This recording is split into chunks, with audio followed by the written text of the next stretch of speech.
ये टीवी पाकिस्तान में भी तो देख रहा है ना कोई। वो उनका हैंडलर पाकिस्तान में बैठ के अपने यहाँ जो ताज होटल में उसका आतंकवादी बेटा उसको कह रहा है कि नीचे एनएसजी आ गई, ध्यान रखना। वो उधर से कह रहा है टारगेट 5, टारगेट 5। वो अंदर 2 आदमी बैठे हैं, उड़ा दिया।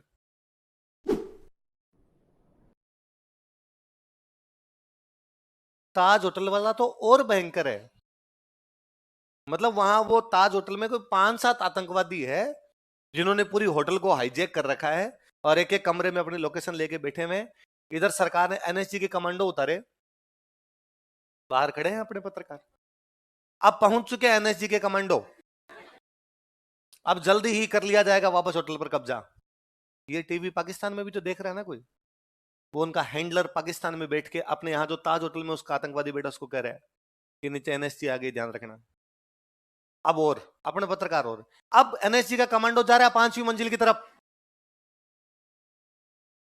वो उधर से कह रहा है टारगेट 5, टारगेट 5। वो अंदर 2 आदमी बैठे हैं, उड़ा दिया। ये अपनी पत्रकारिता है। तो अपनी मीडिया जिंदाबाद है। कई मामलों में तो कैसे काम करती है मीडिया की खुद के नहीं समझ में आ रहा है। अपने ये मान लिया गया कि किसी के हाथ में बॉम्बू दे दिया जाए, बस इसकी पत्रकारिता। फिर किसी के मुंह में घुसेड़ दो, बता कैसा लग रहा है, कैसा लग रहा है यार, बुरा ही लग रहा है क्या, कैसा लग रहा है इसके अंदर। तो मैं कंधार तो जब भी याद करता हूँ मुझे लगता है अरे यार उस साल वो कांड नहीं हुआ होता तो बाद में कितने सारी जाने निर्दोष लोग मरे होंगे उसके अंदर, उस एक आदमी की वजह से। वो एक आदमी हमको छोड़ना पड़ा, उसने बाद में एक आतंकवादी संगठन बना दिया और बाद में खूब सारी कांड हो गए अपने। एक तो ये भी कारण, और एक मैंने एक दिन पहले बताया था शायद आपको कारण, कि हमारे एक प्रधानमंत्री बने, वही महानतम प्रधानमंत्री रहे अपने, इंद्र कुमार गुजराल। साल भर के लिए नहीं बने होंगे, साल भर के बने थे, लंका लगा गए देश की। का भारत एक शांति प्रिय देश है, इसलिए भारत देश अपने पड़ोसियों के साथ कोई छेड़छाड़ नहीं करे। हम शांति से रहेंगे, पड़ोसियों के साथ अच्छे संबंध बनाएंगे। इसलिए पाकिस्तान में जितने जासूस थे वापस बुला लिए। आपका एसेट खत्म हो गया यार, आपको न्यूज कौन देगा? न्यूज भी तो मिलनी चाहिए ना, वहां पर क्या चल रहा है। हम शांति प्रिय, अरे नहीं है शांति प्रिय, नहीं बनना शांति प्रिय। लातों के भूत डांगर न घिरे दकाल्यांचे तो लाठियां खेत उखाड़ी जाए। पशु जब धमकाने से नहीं निकले तो किसान लठ उठाता, लठ, और बाद में जाके उनको भगा के आता है। ये नहीं वो बैठा बैठा करता अरे चले जाओ रे बाहर, क्यों आगे खेत में, तो ऐसे करने से पशु निकलता। किसान भी रात को लठ लेके सोता है कि नहीं भाई ऐसे नहीं निकलेंगे, उनको बाहर निकालना। तो वो तो यार दुश्मन है, उनके साथ ऐसे कैसे कर सकते हो। तो सारे के सारे वो 98 के आसपास में थे गुजराल जी, 97 98 में थे, वापस बुला लिए। उधर से सूचनाएं मिलनी बंद हो गई, इसलिए 98 से लेके 2008 तक ये 10 साल तो भयंकर ही बुरे निकले भाई साहब। डेली कोई ना कोई होते। 2008 के बाद अपने सरकार वापस जागी, सरदार जी वाली सरकार थी, मनमोहन सिंह जी वाली, और उन्होंने वापस भेजने शुरू किए। थोड़े थोड़े अंदर और रखो रहे, और थोड़े थोड़े अंदर और रखने शुरू किए। तब अब अपने पास सूचनाएं आती है, इसलिए पिछले 7-8 साल में आपने आतंकवादी हमले ज्यादा बड़े नहीं देखे कि सामान्य जनता को किसी प्रकार को नुकसान पहुंच गया, कि भाई हॉस्पिटल के अंदर बम फोड़ दिया, किसी मंदिर के बाहर बम फोड़ दिया, रेलवे स्टेशन पर बम फोड़ दिया। इस प्रकार की घटना कई सालों से अभी देखी। उसका कारण ये है कि हमारे कुछ अज्ञात भाई, कैसे भाई, है ना, मैं आजकल यूं बड़ा राजी रहता हूँ। मैं अभी थोड़े दिन पहले एक इंजमामुल हक का एक बयान था, यदि आपने किसी ने ध्यान दिया हो तो, है ना। इंजमामुल हक का भी थोड़े दिन पहले बयान था कि उसने कहा था कि हरभजन इस्लाम में जाने वाला था। तो वो बात तो छोड़ी, हरभजन दूसरे दिन का आगे पता नहीं कौन सा सस्ता नशा करके बात करता रहता है। पर मैं उस पे एक दूसरे पे ध्यान दे रहा था। उसमें इंजमाम बोलता है, इंजमाम कहता है कि हम पाकिस्तान क्रिकेट टीम वाले जब शाम को नमाज पढ़ते हैं तो हम एक मौलाना साहब नमाज पढ़ाने के लिए आते हैं। उन मौलाना साहब का नाम है तारिक जमील। मेरा ध्यान उस पर तारिक जमील पर गया। ऐसा तारिक जमील इनको नमाज पढ़ाते थे क्या?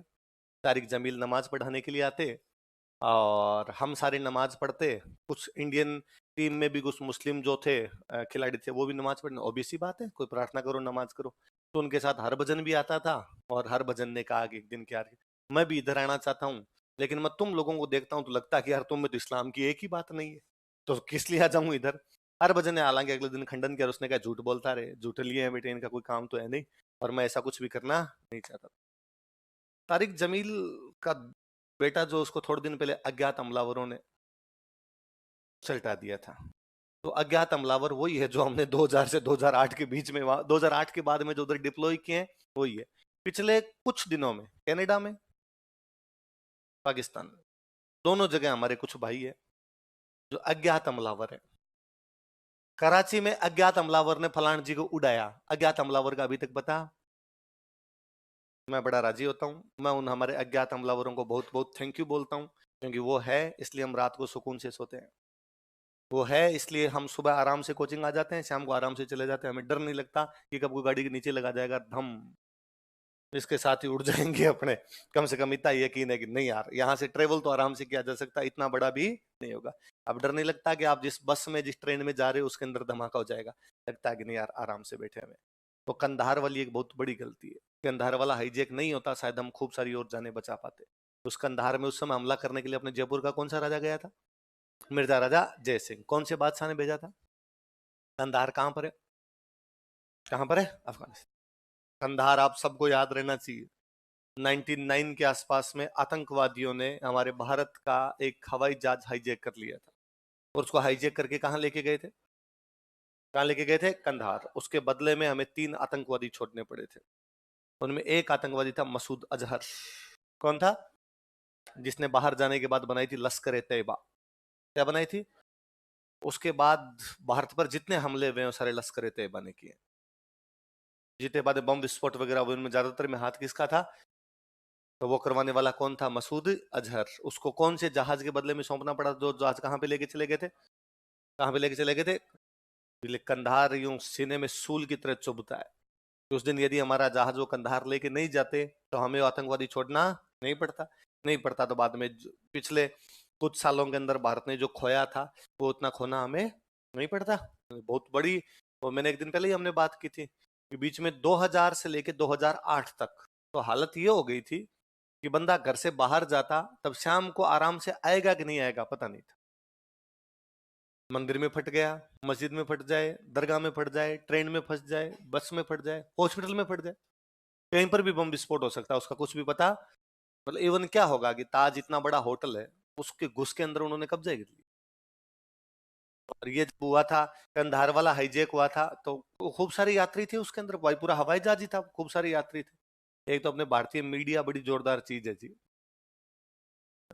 उधर कंधार में हाईजेक हुआ है, यात्री हैं उसके अंदर, सरकार बातचीत कर रही है आतंकवादियों से, आतंकवादी कह रहे हैं, वो खूब सारे लोग मांग रहे थे, 100 लोग अपने यहाँ पे उनके थे, वो कह रहे थे 100 के 100 को छोड़ो।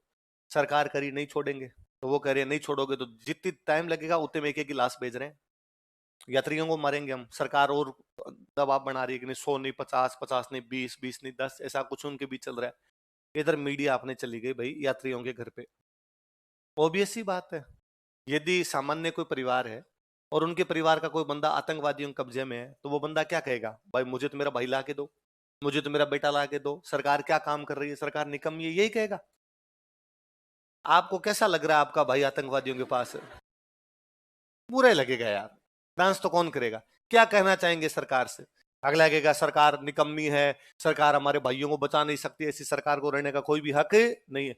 और जब टीवी पर हम ऐसी खबर सुनते हैं तो हमें भी लगता है कि हाँ यार देखो इस परिवार की कितनी दुर्गति हो रही है, और सरकार साथ नहीं दे रही। सरकार ही फाइनली इतनी दबाव में आई कि फिर उनसे वैसा ही समझौता करना पड़ा कि चलो 3 तो हम छोड़ रहे हैं, इनको दे दो।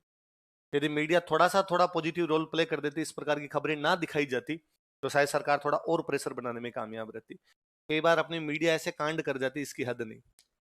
99 का कारगिल वॉर, बरखा दत्त, एक नाम सुना हो कभी आपने ना? बरखा दत्त जो एक रिपोर्टर है, वो कश्मीर चली गई, और तब सबने, आप तो रहे नहीं होंगे, मेरे को याद है कारगिल वॉर, मेरे को याद आता है, मैं 6-7 में था, पर मुझे खूब अच्छे से याद है कारगिल वॉर एकदम। तो कारगिल वॉर के टाइम अखबार आते, अखबारों में यूं डेली वैसी खबरें आती, भाई इतने जवान शहीद हो गए, इतने हो गए। तो बरखा दत्त वहां रिपोर्टिंग करनी चले गए, उस समय सब यूं तारीफ ही कर रहे थे कि ये होती है पत्रकारिता, गोलियों के बीच में जाकर कर रही है पत्रकारिता। खबरें क्या छापी? खबरें वैसी कि मैं आज इस चोटी पर हूं, यहां पर केवल 3 जवान है।